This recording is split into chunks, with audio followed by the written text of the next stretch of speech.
Assalamualaikum warahmatullahi wabarakatuh.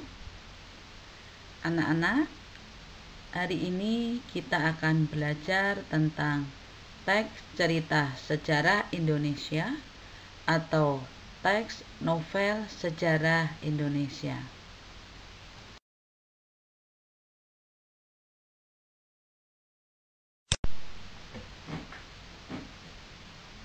Tujuan pembelajaran dari materi ini adalah 1. Mengidentifikasi informasi yang mencakup rangkaian kejadian, komplikasi, dan resolusi dalam teks cerita sejarah dengan teliti. 2. Menganalisis kebahasaan cerita atau novel sejarah dengan benar. 3. Mengonstruksi nilai-nilai dari informasi cerita sejarah dalam sebuah teks eksplanasi dengan benar. 4. Menulis cerita sejarah pribadi dengan memperhatikan kebahasaan.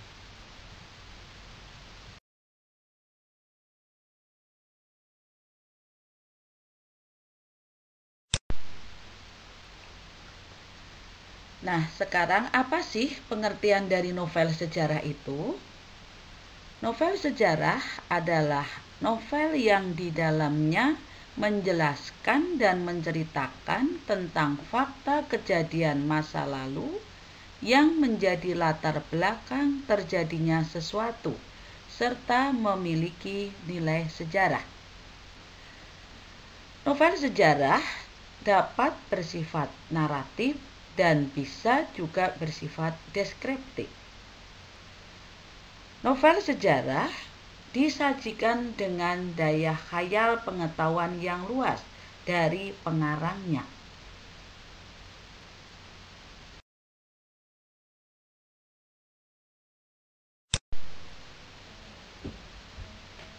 Dalam praktiknya, seringkali disamakan antara novel sejarah dengan teks sejarah.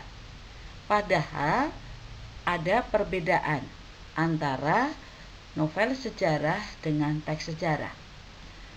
Nah, sekarang kalian perhatikan apa perbedaan dari novel sejarah dengan teks sejarah.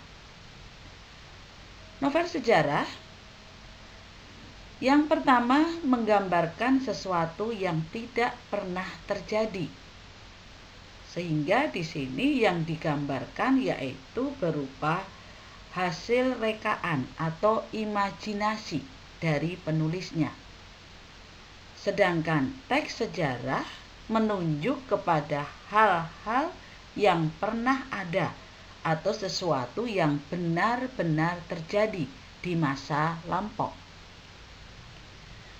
Perbedaan yang kedua, di dalam novel sejarah, seorang novelis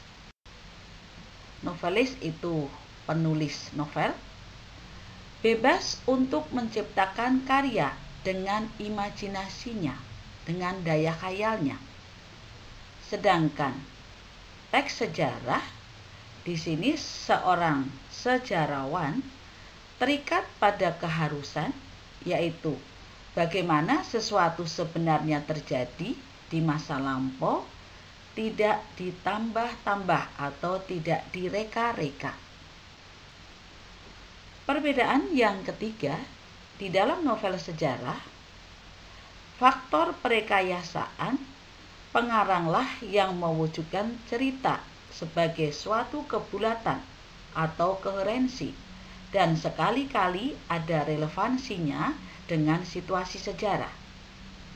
Sedangkan di dalam teks sejarah, sejarawan perlu menunjukkan bahwa yang ada sekarang dan di sini dapat dilacak eksistensinya di masa lampau sebagai bukti dari apa yang direkonstruksi mengenai kejadian di masa lalu.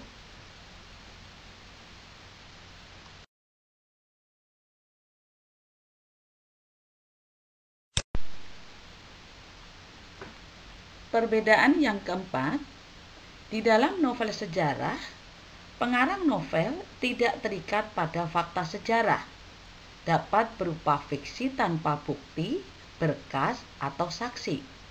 Sementara di dalam teks sejarah, sejarawan sangat terikat pada fakta mengenai apa, siapa, kapan, dan di mana kejadian itu terjadi. Perbedaan yang kelima, pelaku-pelaku atau tokoh dalam cerita, hubungan antara mereka, kondisi dan situasi hidup, dan masyarakat semuanya adalah hasil imajinasi atau hasil khayalan. Sedangkan pada teks sejarah, pelaku-pelaku, hubungan antara mereka, kondisi dan situasi hidup, dan masyarakat semuanya harus sesuai dengan kenyataan yang terjadi.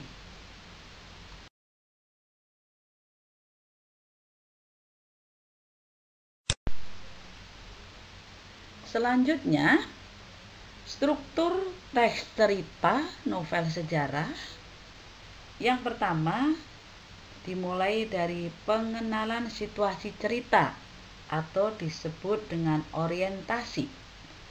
Di sini disajikan dengan mengenalkan tokoh, menata adegan, hubungan antar tokoh, setting waktu dan tempat. Yang kedua, pengungkapan peristiwa. Di sini disajikan dengan menimbulkan berbagai masalah, pertentangan, ataupun kesukaran bagi para tokoh. Yang ketiga, menuju pada konflik. Nah, ini ditandai dengan terjadinya peningkatan perhatian kegembiraan, kehebohan, atau keterlibatan berbagai situasi yang menyebabkan bertambahnya kesukaran.